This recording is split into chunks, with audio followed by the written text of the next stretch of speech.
Hello everyone, I Akshita Sharma welcome you all back to the maths class. Children, we are starting here chapter number 12, weight. We have already understood all the related concepts of weight. We have started solving our exercise also. As in our previous classes, we have solved exercise number 12. Question number 1 to 8 we have already completed. So in this class, we are only left with question number 9 and 10 we are going to solve here. So let's get started, children. Here we have question number 9. Question number 9 is find out. First part is 1500 gram is equals to dash kilogram. That means we have to convert here grams को हमें convert करना है kilograms में. So children, you know that जब भी हमें grams को kilogram में convert करना होता है, that means छोटी यूनिट से हमें बड़ी यूनिट में जाना है, तो हम क्या करते हैं, यहाँ डिवाइड करते हैं. किससे डिवाइड करेंगे? 1000 से करेंगे, because 1 kg is equals to 1000 gram. अब देखिए यहाँ पर ग्राम्स में हमारे पास है 1500 और 1500. इसे हम किससे डिवाइड करें? 1000 से करेंगे. डिनोमिनेटर में हम लिख देते हैं 1000. अब देखिए जीरो वाले बहुत ईजी हैं, 0 से 0 कट कर दीजिए, 0 से 0 फिर से हो जाएगा. अब देखिए 15/10 हमारे पास बचता है. यहाँ भी हम काटने वाला मेथड यूज करेंगे. इसका मतलब ऐसा नंबर आप सोचिए जो दोनों को डिवाइड करता हो, उसी मेथड को हम शॉर्ट में बोल देते हैं काटने वाला मेथड. अब देखिए 15 और 10 ये किसकी टेबल में आएंगे? 5 की टेबल में आएंगे. So we can divide here 5 3 is 15 and 5 2 is 10. तो यहाँ हमारे पास मिलता है 3/2. So children, this can be our final answer, but when you see that numerator is more than the denominator, इस टाइप के फ्रैक्शन को हम बोलते हैं improper fraction. तो हम improper fraction में आंसर नहीं छोड़ते हैं, हमें इसे कन्वर्ट करना होगा mixed fraction में. And for mixed fraction, you know the formula. Formula mixed fraction के लिए होता है QR/D. So Q here is the quotient, R is the remainder and D is the divisor. तो हम यहाँ डिवाइड करके निकाल सकते हैं. देखिए यहाँ 3 अंदर जाएगा एज अ डिविडेंड. 2 से जब डिवाइड करेंगे 2 1 इज 2. अब देखिए रिमाइंडर 1 रह जाएगा. अब यहाँ देखते हैं हम क्वेश्चन क्या है. क्वेश्चन यहाँ पर है 1. फिर हमें लिखना है यहाँ पर रिमाइंडर. रिमाइंडर भी है 1 और बीच में आ जाएगा नीचे divisor. So 1/2 kg will be our final answer. We can write down here. Okay, so here we have solved the first part. Now in the same method let us solve the next part also. Second, this is 2250 gram is equals to dash grams. फिर से हमें grams को kilograms में convert करना है. आपको पता है यहाँ हम use करेंगे division. So we will divide this by 1000. हम यहाँ 1000 से divide करते हैं. देखिए 0 से 0 डायरेक्टली कट हो जाएगा. अब बचा है हमारे पास 225/100. तो कौन सा नंबर है जो दोनों को डिवाइड करेगा? छोटा नंबर हम देख सकते हैं 5 दोनों से डिवाइड होगा. फर्दर आप 25 से भी कर सकते हैं. देखिए सबसे पहले हम डिवाइड करेंगे 225 को. देखिए 5 की टेबल में सबसे पहले हम ले देते हैं 22 नहीं आता है. 5 4 हमारे पास आता है 20. माइनस करने पर यहाँ मिलेगा 2, यहाँ रह गया है 0. Now we will bring down 5, so we are left with 25. So in table of 5 this we get in 5 times. We will do here subtraction. So the answer is 45. We will write down here 45. Upon में अब क्या बचा है हमारे पास? 100 को भी आप divide कर दीजिए. 5 2 is 10. 0 बचा है, 0 ऊपर चल जाएगा. ये बन गया है हमारे पास 20. चिल्ड्रन अभी भी ये डिवाइड हो सकता है. 45/20 हमारे पास बचा है. ये दोनों नंबर भी 5 से डिवाइड हो जाएंगे. सो 5 9 is 45 and 5 4 is 20.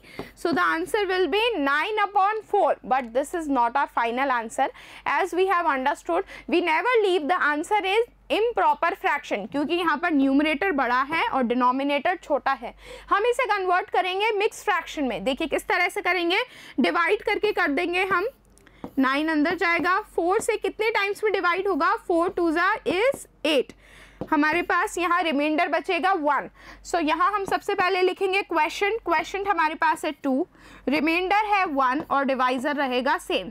So 2 whole 1/4 will be our answer. This is in kilograms. Now let us solve the next question. This is the third part. 100 gram is equals to dash kilogram. फिर से हमें क्या करना है, grams को convert करना है kilograms में. Here we will use the division method. Divide करेंगे हम 100 को 1000 से. 0 से 0 कट कर दीजिए, 0 से 0. फिर से अब हमारे पास क्या बचा है, 1/10. So children 1/10 is such a number which can not be divided further. हम इसे आगे डिवाइड नहीं कर सकते हैं. So this will be our final answer and this is also not in improper fraction. तो ये मिक्स फ्रैक्शन में भी कन्वर्ट नहीं हो सकता है क्योंकि यहाँ न्यूमरेटर छोटा है. सो 1/10 is the answer for kilogram here. Now let us move on to the next question. This is the fourth part. 4750 gram is equals to dash kilogram. देखिए यहाँ पर है 4750. डिवाइड करना है हमें यहाँ 1000 से. 0 से 0 कट कर दीजिए. हम डायरेक्टली कर रहे हैं क्योंकि ग्राम को किलोग्राम में कन्वर्ट करने के लिए हम डिवाइड ही करते हैं 1000 से. देखिए अब हमारे पास बचा है 475/100. हमें ऐसा नंबर सोचना है जो दोनों से डिवाइड होता हो, दोनों को काटता हो. वो है 5 यहाँ पर, और उससे बड़ा नंबर है 25. देखिए हम सबसे पहले 5 से डिवाइड करते हैं. देखिए 5 की टेबल में सबसे पहले 2 डिजिट ले लेते हैं. 47 आता है क्या, नहीं. इससे पहले हमारे पास आता है 5 9 ज़ा 45. सब्ट्रैक्ट करने पर मिलेगा 2 और नीचे आ जाएगा 5. Now we are left with 25. 25 आता है 5 टाइम्स में. So children here we will get 95. यहाँ हमें मिला है 95. अब हम डिवाइड करेंगे 100 को 100 से. आपको पता है मिलेगा 20. Now further this can be still divided. देखिए 95 और 20 अभी डिवाइड हो सकता है. 95 कितने टाइम्स में आएगा 5 की टेबल में. Let us divide again. 5 1 ज़ा is 5. 9 minus 5 is 4, bringing down 5. 45 आता है 9 टाइम्स में. So here we will get 19 और अपॉन में आ जाएगा 5 4 ज़ा 20. अब देखिए 19/4. This is an improper fraction. इसे हमें फिर से कन्वर्ट करना होगा मिक्स फ्रैक्शन में क्योंकि यहाँ न्यूमरेटर जो है वो बड़ा है. देखिए 19 को डिवाइड करिए आप 4 से. 4 की टेबल में 19 नहीं आता है, इससे पहले आता है 16. 4 4 ज़ा इज चिल्ड्रन 16. 9 minus 6 is 3. सबसे पहले हम लिखेंगे question, that is 4. Remainder is 3 and divisor is 4 again. So 4 whole 3/4 is our answer. This is in kilograms. We have left our answer in mixed fraction. Now let us move on to the next question. This is question number 10, last question of this exercise. Find true and false statement. Let's start with the first one. यहाँ अगर correct statement होता है हम वहाँ लिखेंगे true. अगर statement गलत है हमें लिखना होगा false. So the first part is 1 gram is 100th part of 1 kilogram. बच्चों यहाँ बोल रहे हैं 1 ग्राम जो होता है वो किलोग्राम का 100th पार्ट होता है. इज इट ट्रू और false? This answer is false क्योंकि 1 ग्राम जो होता है वो कौन सा पार्ट होता है, 1000th पार्ट होता है. Because 1 kg is equals to 1000 grams. So children this answer is false. This statement is wrong. Now second one, multiply by 1000 to convert kilogram unit into gram unit. यहाँ बोला जा रहा है जब हम किलोग्राम से ग्राम में कन्वर्ट करते हैं हम मल्टीप्लाई करते हैं 1000 को. Is it correct? Yes, we have practiced. जब भी हम बड़ी यूनिट से छोटी यूनिट में जाते हैं हम मल्टीप्लाई करते हैं और यहाँ किलोग्राम से ग्राम में जाने के लिए yes हम मल्टीप्लाई करते हैं 1000 से. So this statement is correct. We have written here true for this statement. Now third question.